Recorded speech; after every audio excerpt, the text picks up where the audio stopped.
Chers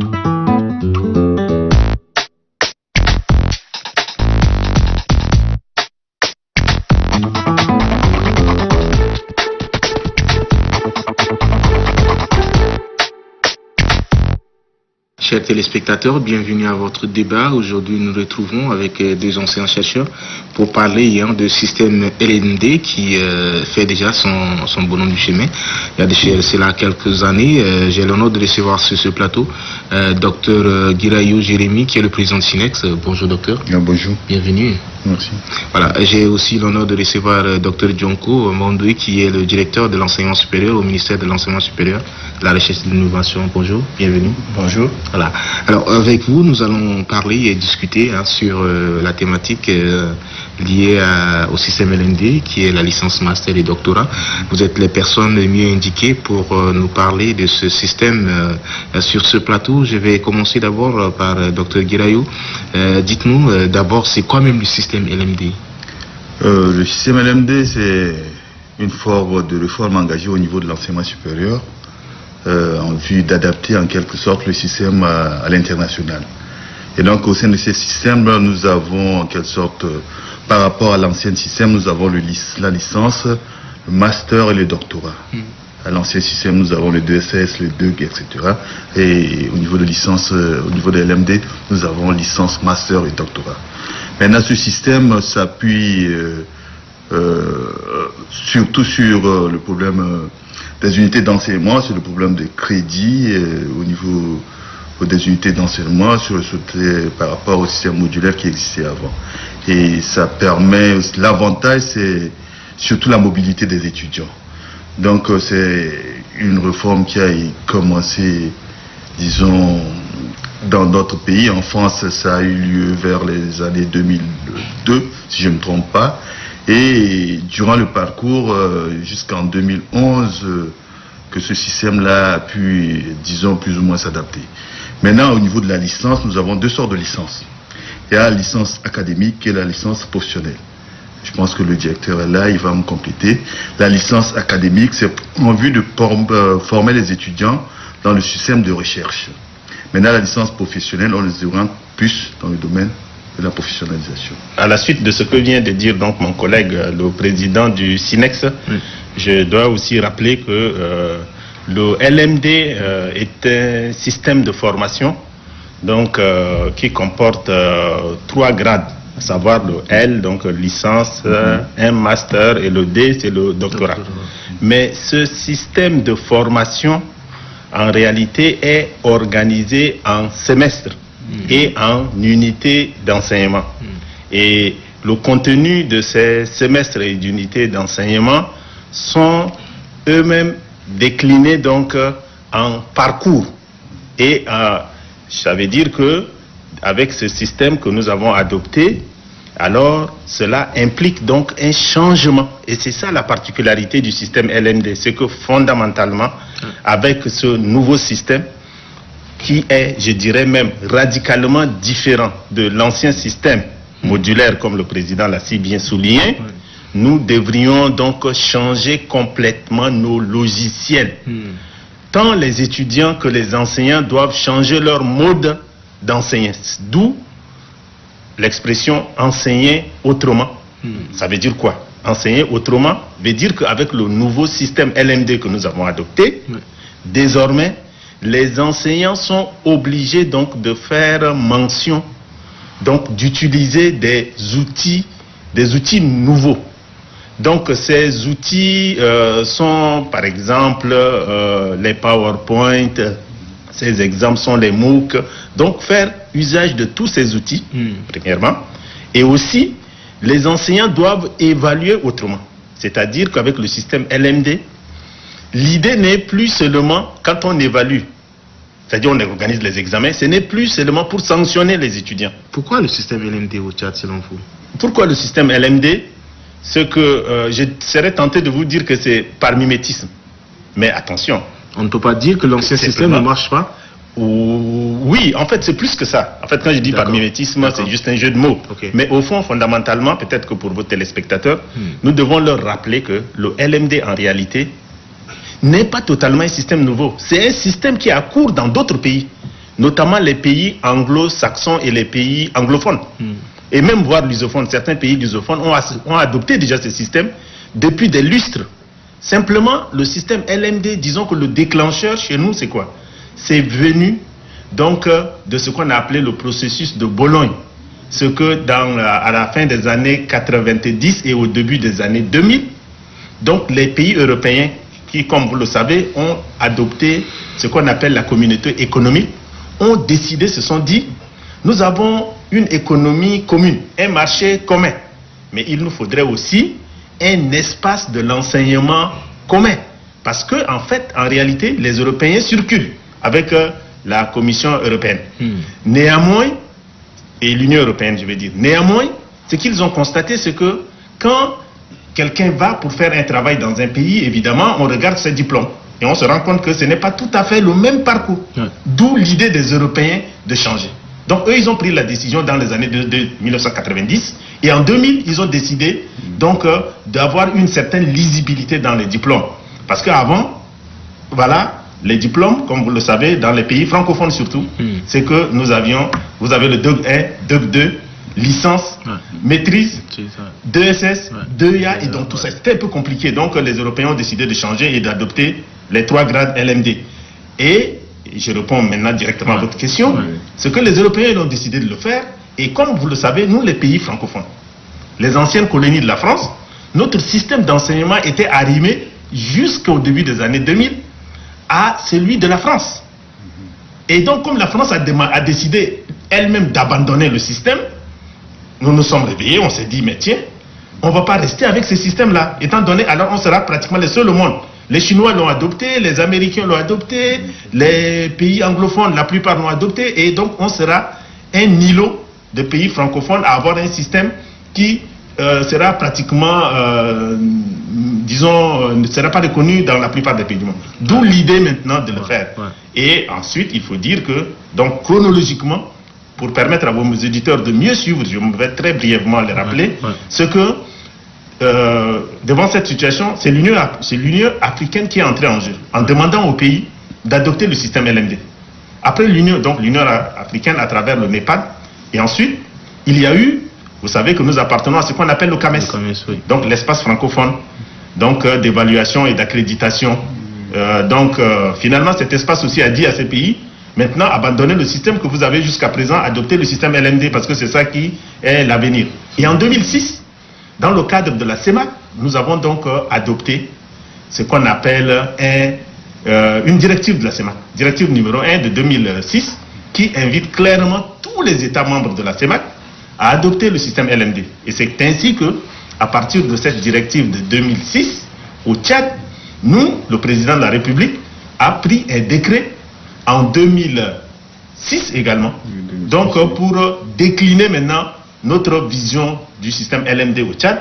Et en 2011, le ministre de l'Enseignement supérieur a pris un arrêté indiquant, donc un arrêté numéro 138, qui indique clairement en quoi consiste le système LMD au Tchad. Donc tout ça, c'est pour vous dire que ce système est bien encadré en ce qui nous concerne au Tchad. Selon vous, les préalables, est-ce que ça a été respecté? Bon, les préalables, quand on parle de préalables, ça doit être un travail de sensibilisation, un travail de formation.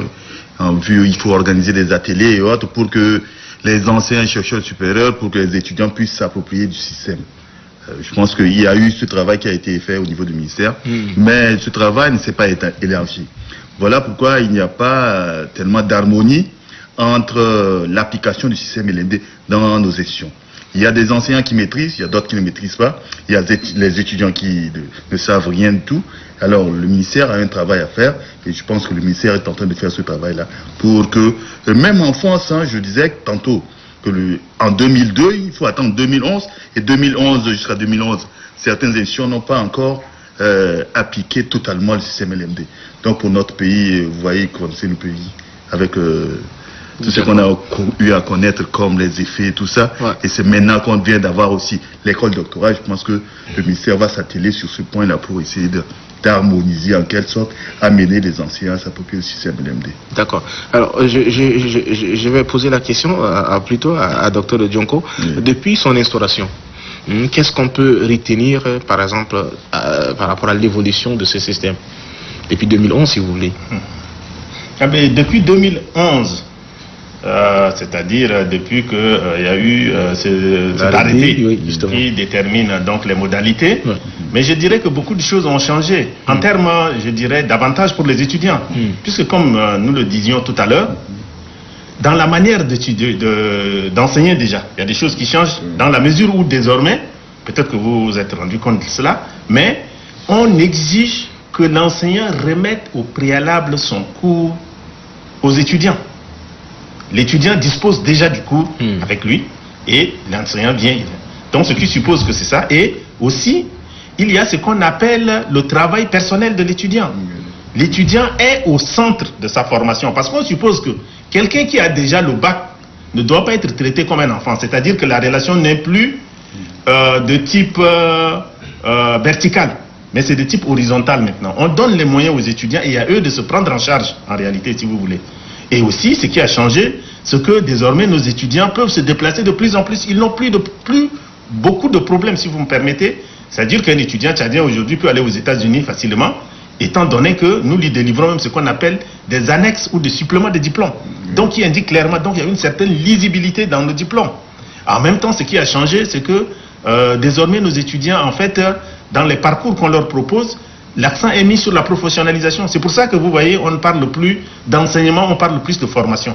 On dit que c'est un système de formation parce que l'accent est mis particulièrement, ce n'est plus l'accumulation des connaissances, des savoirs, mais c'est des formations qui doivent correspondre à des compétences.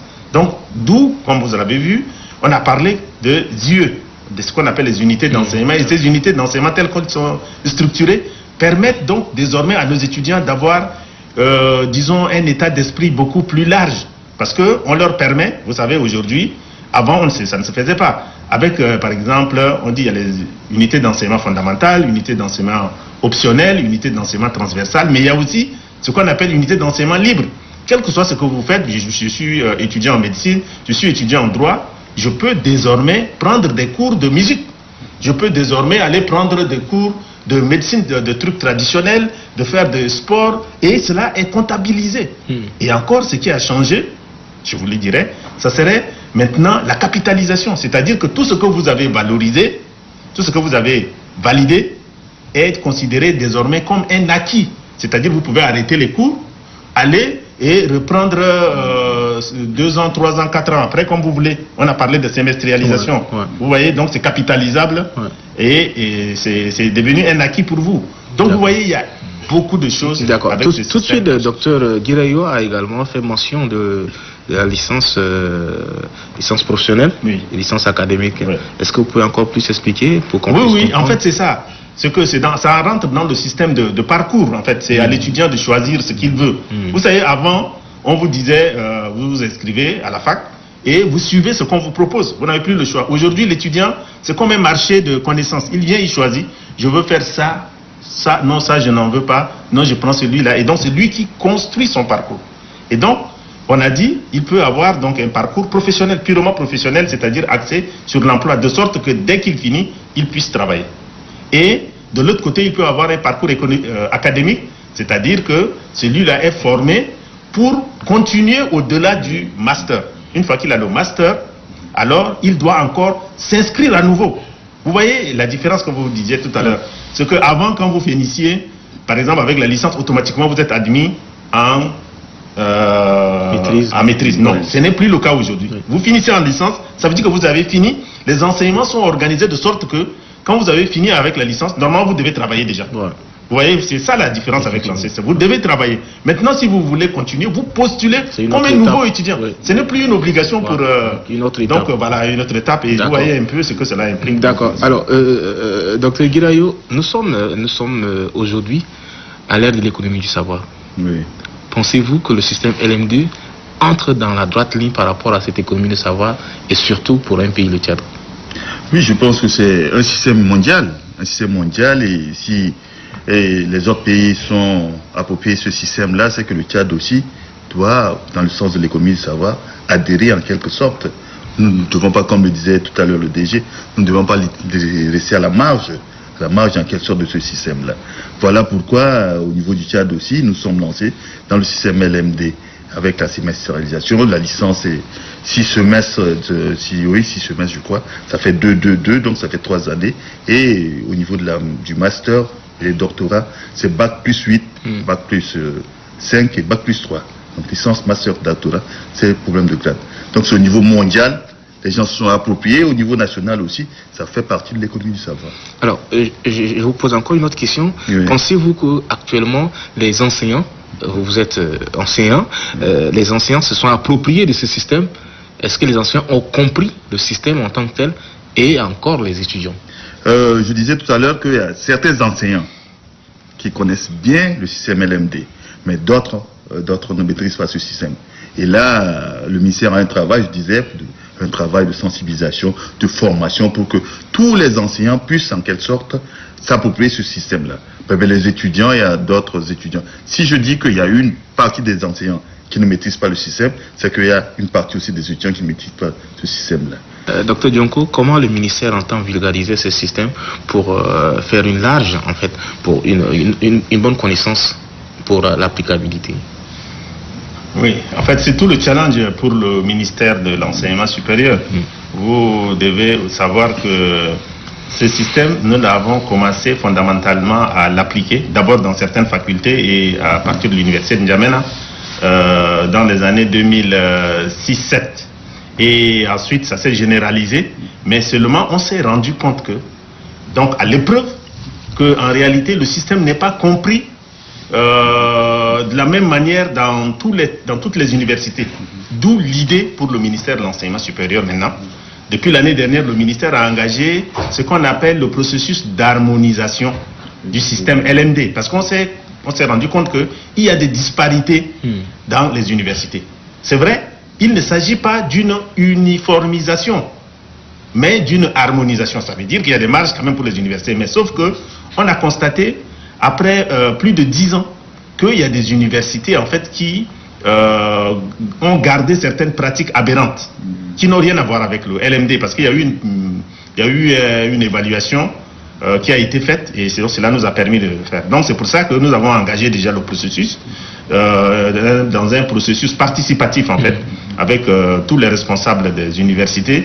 Nous avons commencé par harmoniser. Donc bientôt il y aura un atelier national d'harmonisation qui va avoir lieu probablement dans le premier trimestre de cette année, et à l'issue de ça maintenant il y aura des fascicules sur le LMD qui seront disons de 2 niveaux, fascicules véritablement dans le système LMD pour ce qui concerne les formations disons des écoles des ingénieurs et les formations dites générales d'une manière générale, et donc ce qui nous permettra à partir de là de bien vulgariser pour que les gens puissent avoir à peu près la même compréhension du système LMD. Et ça, nous en sommes parfaitement conscients, je pense. D'accord. Alors, Dr Guirayo, aujourd'hui, nous voyons que le challenge est là, surtout également, non seulement les étudiants, mais les enseignants aussi. Oui. Est-ce qu'on peut dire qu'à ce niveau, on peut parler d'une remise également, au niveau des enseignants?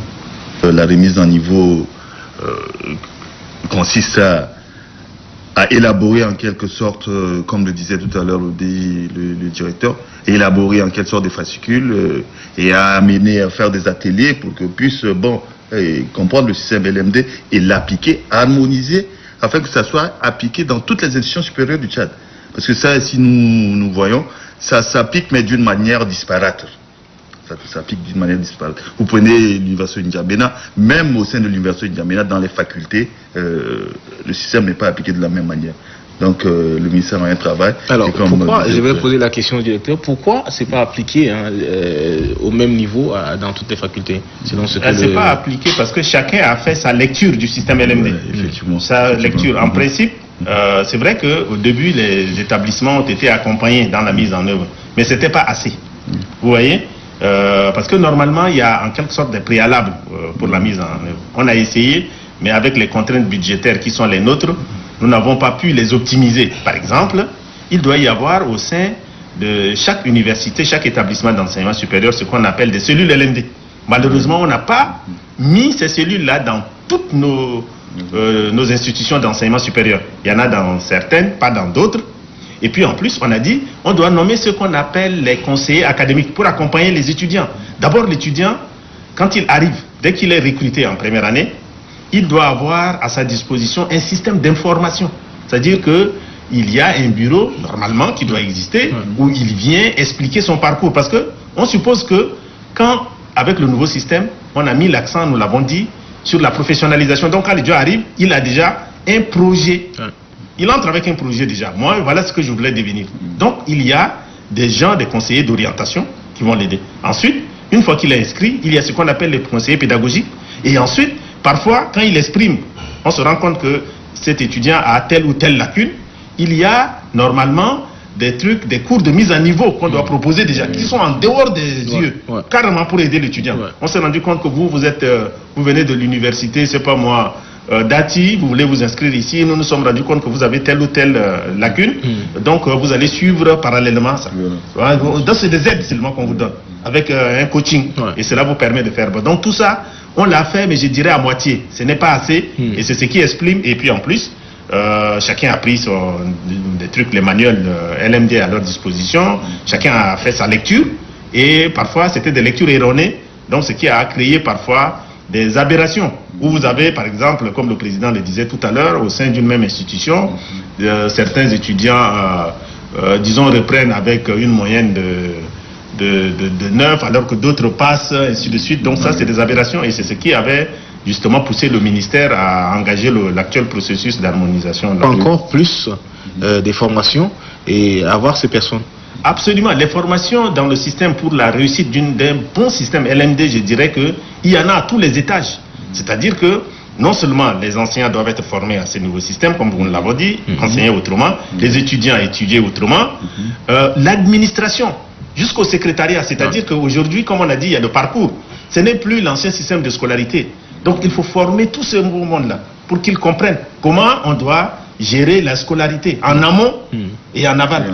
Donc il y a tout ce système qui malheureusement n'est pas totalement mis en œuvre, et nous nous employons aujourd'hui avec la politique du ministre à essayer justement de pallier à ces insuffisances. D'accord. Alors, Dr Guirayo, lorsqu'on parle d'un système, c'est vrai, vous avez cité assez d'avantages par rapport au système, mais est-ce qu'il y a des inconvénients? Si oui, lesquels de ce système par rapport au système modulaire? Bon, les inconvénients on est au niveau de... C'est que le premier inconvénient, c'est que les enseignants et les étudiants ne sont pas appropriés de ce système-là. Ça fait déjà un inconvénient.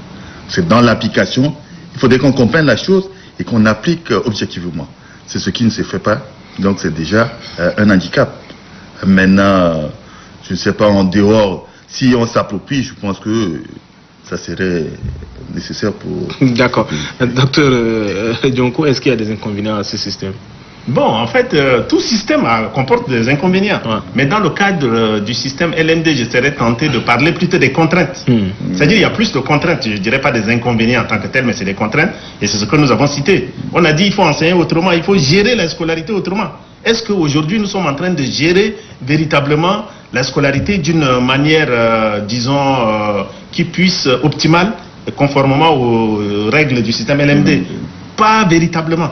Et donc ça, justement, ça peut, si vous voulez, c'est selon vous, si ça peut être vu comme des inconvénients, mais pour moi, c'est juste des contraintes, en fait. D'accord. Je parlerai plus de contraintes. Docteur Guirayo, avez-vous un dernier message? Bon, le dernier message que j'aurais à transmettre aux anciens chercheurs et aux étudiants, c'est de leur demander que c'est un nouveau système. Et quand c'est un nouveau système, il faudra du temps pour qu'ils puissent s'en approprier. Mais c'est un système mondial. C'est un système mondial à l'international. Donc, tout ce qu'on a à faire, il ne faudrait pas qu'on soit réfractaire à l'application de ce système-là, mais qu'on s'y mette et qu'on essaye d'apprendre et d'appliquer pour le besoin de la nation. D'accord, merci Dr Dionko. Un dernier message? Bon, mon dernier message, c'est à l'endroit de mes collègues enseignants, en fait, c'est de leur dire que le système LMD, en fait, même si pour certains il nous a été imposé, nous l'avons rappelé un peu dans l'historique, c'est vrai, c'est arrivé comme une contrainte au début, on l'a adopté parce que tout le monde a changé, il ne faudrait pas rester. Mais je pense que en réalité, le défi pour nous, c'est d'en faire plutôt une opportunité. Et je crois que c'est ce que nous sommes en train de réussir. C'est-à-dire aujourd'hui, avec le système LMD, je pense qu'il y a plus en plus de satisfaits. Même dans les milieux étudiants, quand on fait une évaluation, on se rend compte que les étudiants approuvent véritablement ce système parce que on a une autre vision. Vous voyez maintenant, C'est-à-dire ça leur permet d'avoir beaucoup d'ouverture, l'apprentissage de l'anglais, de l'informatique, l'étudiant, voilà, donc il y a un autre rapport. Et donc je pense que nous sommes en train de réussir ce pari-là, même si encore une fois, ce système nous est tombé dessus, mais nous en avons fait aujourd'hui une opportunité et je crois que c'est tant mieux. D'accord.